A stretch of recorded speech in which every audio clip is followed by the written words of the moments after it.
Wow. I don't know how you all do this, like stand in front of a lot of people. I'm nervous too. Like where's my, I'm nervous too. So yeah, I really appreciate your presentation and everything. Thank you so much everybody for allowing me to join you on this. One second, I just want to get my notes up and ready. One of the things I really appreciated about a lot of these discussions that everyone's having. Oh, am I Closer to the mic. Oh, one of the things that I really appreciate about the conversations that everyone is having, and it's really neat because like I didn't see anybody else's presentations or anything, but I noticed that a lot of the things that people are talking about is like responsible use in every like realm of work that you do, right?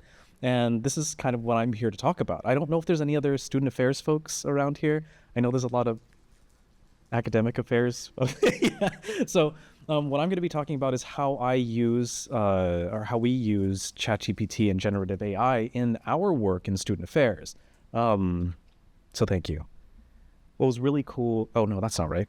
What was really neat is that everybody here seems to be talking about how Gen AI is like a tool. And this has always been sort of my thoughts about what ChatGPT and any of the things that we have access to now are. And so I really appreciate that.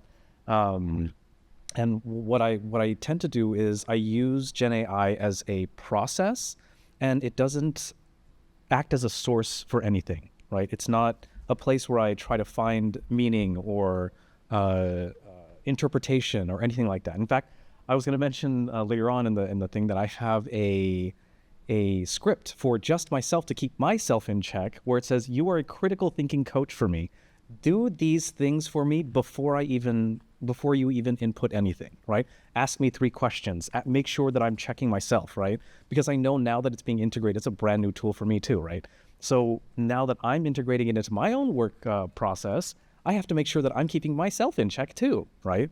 So it is, what I use it for is with drafting or brainstorming, decoding code, or doing things for my, like making my workflow a little bit more efficient, right?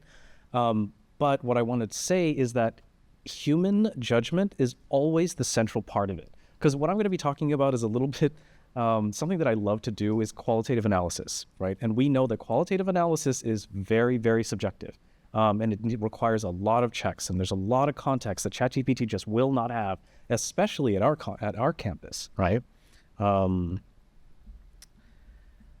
So I just want to say that the assessment that we do is very much grounded in learning and belonging, especially on our campus too, right?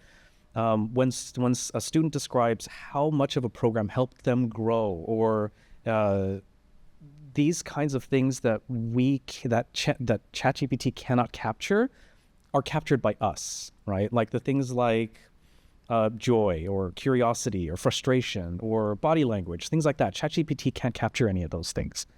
So we do when we're present. And that's one of the things that's really important is presence for me.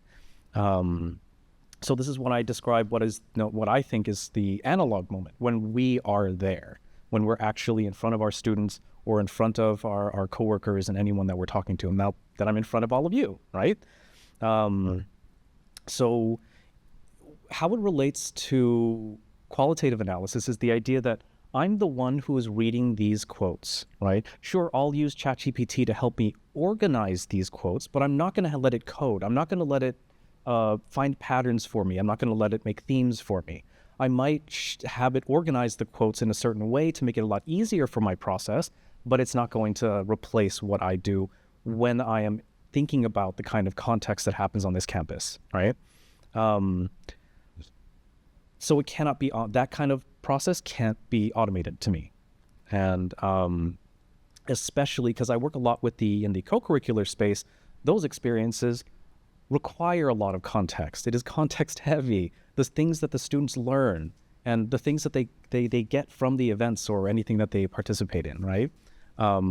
They're the ones telling this. They're the ones who are experiencing all of this, not ChatGPT. So how we use it responsibly. What we do is we use it for very low stakes tasks. Like in every work, in every step that we take in any of our processes, whenever we're doing any kind of analyses or any kind of reporting or anything like that, we still review, we always revise things, and we always verify the output ourselves, right? So sometimes I've used it to brainstorm survey questions. If let's say there's something that I'm asking that is so nuanced that there's no research out there just yet about how to ask certain questions, I might brainstorm something, right? And then I will make sure and grill ChatGPT to find sources potentially that I can also verify myself, right? The next is sort of plain language drafting, very simple terms. Just give me a descriptive. Do not give me any interpretation. I don't want any of that. Maybe outlining. I've heard other people that are just like, they're using it to outline things, outline presentations. Give me an outline to help me spur thought, my own critical thinking, right? One of the things that I do appreciate doing is because sometimes it does take me time to search for very nuanced analyses that I do in like Excel or R or SPSS, I will put it into ChatGPT and say, hey, does this code look like spaghetti or is it like fine? Like, can I use this? Is it going to work? Right. And I use it often for R when I do analyses. And then I've also heard that there are students who are being taught how to summarize text that is already known, not generate its own text, but to summarize what we're doing, because that kind of saves a little bit of time, right? And of course, still verifying where it is. I always tell ChatGPT, tell me where you saw this, so that I can, verify what you just summarized, right? So I don't have to read it fully myself, but it will give me a chance to review it. Now, the next thing that I wanted to talk about is sort of like how we approach, let's say, a qualitative process, right? And in this qualitative process, I always am in every step, like my office and I are in every step of the way, we are present in it. Right? We never upload any information that is not already de-identified. So if we get a bunch of comments from a bunch of students, and we're talking like, sometimes maybe it's like 20, I won't do ChatGPT for like 20 comments. That's only, I could read it myself. If it's something like 400 and 500, and I don't have the team or someone to sort of like review it with me, then I might ask ChatGPT for a little bit of help for organization. But the first thing I do is read all through the comments myself and make sure that everything is de-identified, that nothing is mentioned that would implicate anyone or talk about anyone named or whatever, right? So no one knows where it's coming from, especially ChatGPT, especially since when we're ingesting or inputting all the data into it, OpenAI now has it. And they have the data, whether or not it's deleted or not, or wherever it's being stored, right? So cleaning up all the data as much as we can. Afterwards, I will then tell ChatGPT, hey, can you organize these and maybe just add a few things? Because sometimes I don't want to have to look through a thesaurus to have to look for ways to describe something or look for patterns of things. I might ask it to say, hey, can you find some keywords that come out to do the first initial coding process, right? But then from there, ChatGPT is not part of that. After the initial coding process, then I start to look at all of the different comments and verify that, oh yeah, this is kind of what we're seeing here as part of this process. Kind of neat. And then finally, meaning. And this is one of the most important things, is that meaning is made by us. It's not made by ChatGPT. We don't take its interpretations. And even if it tries to interpret, maybe my prompt wasn't clear enough that it starts to try to interpret something, I will still verify that, right? And I think I went against my notes, but what I believe is that AI is not here, what I think is to replace us. In fact, I think that it reminds me of the value of our human experience, right? And doing this qualitative analysis, like in grad school, I did tons of qualitative analyses. So to see that there is something here that makes it a little bit faster for me to do, it was kind of nice at first. I was kind of ambivalent about AI when it first started, but at this point, it's kind of reminding me that yes, it is cool to be human, dude. Like, it is part of our process of like, doing qualitative analysis reminded me of like, I remember that he was talking about he's an artist and a voice actor and all that. And I have a lot of artists and writer friends who are kind of, yes, of course, they're worried about what AI has to do. But I do like the idea that this is bringing out a little bit more of my own creativity, because it has given me a little bit more time to have discussions about what is it I'm seeing in these qualitative codes? What is it I'm reading from these students, rather than sitting here trying to use a lot of different words to describe things that I'm seeing in the comments themselves without assigning meaning to them yet, right? So instead of spending time organizing things and merging spreadsheets and stuff like that, I am spending more time talking with my colleagues who are sitting over there about what these things mean, or what we can do, and processes that we can adapt into our workflow. So some of the things that our students have told us are things about a lot of co-curricular things where like it made me feel a sense of belonging, where I feel motivated to thrive academically. And we get to connect with people and develop our social and communication skills. In none of these comments, I know some of you don't know what the questions was that we were asking, but generally when we design questions, it's like, what did you think about this? We don't say like, did you like it? Did you not like it? And so these are just quotes that from students who are just like, yeah, dude, these co-curricular spaces, they are great spaces for me to feel like I belong in a thing. And then to have those kinds of emotions found inside of each one of these quotes. I mean, like this is, a lot of students said a lot of these things. And to find these kinds of emotions, knowing our population, knowing our students, kind of added a lot more weight and more meaning to it for me, anyway.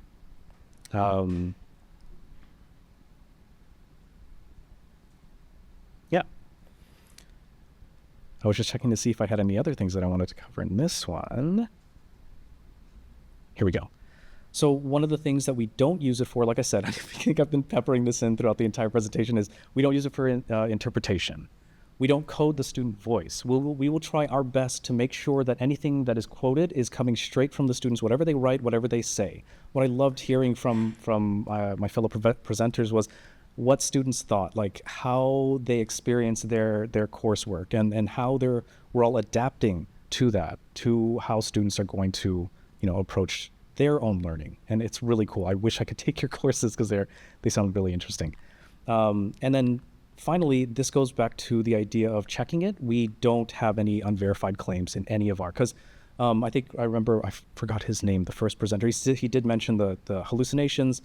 AI sometimes does that, where it will come up with citations or wordings or statements that don't make sense. You don't know where they're coming from, and you have to make sure that you verify all the time, verify, right? And finally, I want to point out that I'm not again, I said that I'm now ambivalent about it right now. I kind of want to see where it goes. I've spent a lot of time learning how to train AI. As part of this qualitative analysis process, what I've learned from all my engineering and computer science friends was they started using multiple AI agents to do separate tasks, right? So for example, I will have one of the GPTs brainstorming with me. Of course, I will start out with something like, hey, do not make interpretations. You are going to help me critically think about this, and then we're going to move on from here. That first agent comes up with a plan. The next one, and then I verify the plan, ask them, what are you going to do as a result of my input and what I want to do? They give me a plan. I tell them to generate some sort of prompt to instruct the next agent to test that prompt.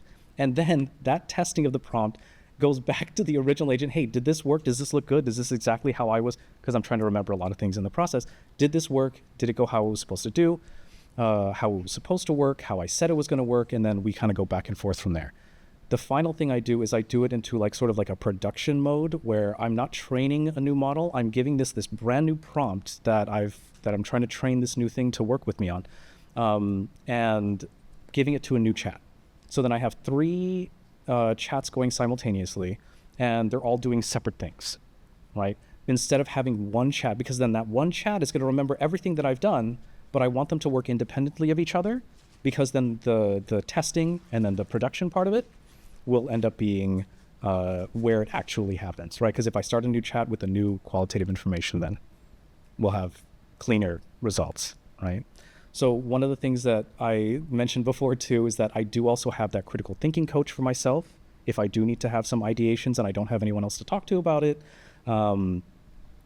Because there's this one interesting concept that I learned about called gradual disempowerment, and I wanted to make sure that I am not victim to that, right? To where I'm making sure that I'm always critically thinking about my work and not just letting AI do all the things for me, right? Because then sometimes timing gets really tough.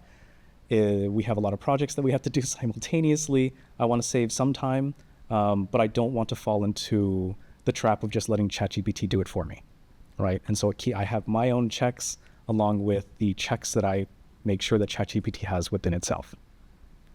So thank you. If you have any questions about how my process works or how it might apply to your work, because I can see it working across a lot of departments, thank you.